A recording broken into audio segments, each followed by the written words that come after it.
Hello everyone, and welcome to the Why Does My Horse podcast series. In this series, we use science to answer some of the common questions you might have about your horse child. If you want to get to know your horse better, then this is the place for you. Let's get into it.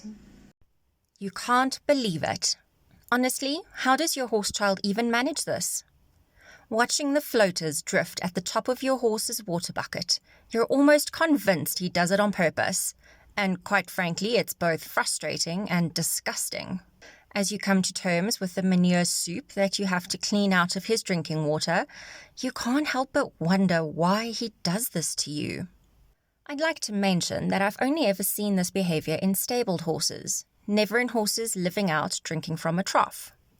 This is important in a few moments. It might not be much of a consolation, but your noble steed is almost definitely not doing this on purpose. I have to add the word almost in here because somewhere out there probably is that one asshole horse who figured out that pooping in his water bucket is awesome.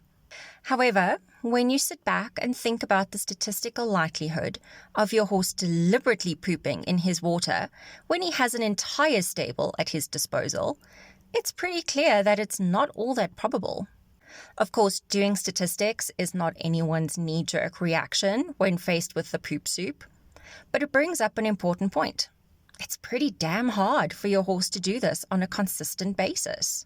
When you think of the size of the bucket, the stable, and your horse's ability to aim for something in his blind spot. Quite frankly, in an annoying and very gross way, if your horse was doing this deliberately, it would be pretty impressive. Horses don't like to sleep on their own piles of manure if given the choice. Many horses will try to poop in areas away from their sleeping spot, closer to the sides of the stable, or may even have a designated poop corner.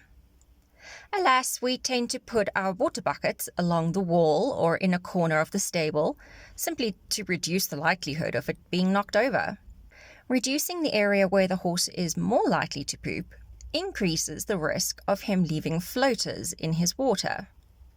Enter our horse child who doesn't want to sleep in his own excrement, and I mean, he has a valid point, we all acknowledge this. The best possible place for him to unload is in a remote corner or along the wall. The result is the awful mess you arrive to in the morning, starting your day on a less than charming note. How do you avoid this toileting situation? If you have a horse who clearly favors one specific corner, you can simply move your water bucket to another corner, where your horse doesn't normally relieve himself. If you have a horse who goes anywhere along the sides of the stable, your job is a bit harder, but you might consider raising his water bucket to make it easier for him to see and hopefully avoid. In the end, regular poop soup is fairly uncommon and pretty much comes down to bad luck. Even though this isn't very reassuring, it's at least nice to know it's not deliberate, and if nothing else, your horse will have the most regularly cleaned bucket in the barn. That's it for today's episode. I hope you enjoyed it and learned something new about our incredible equine friends. I feel like it's compulsory to add that it would be great if you could like, share, comment, and subscribe. We're also available on Apple Podcast as well as Podcast for Spotify. See you next time.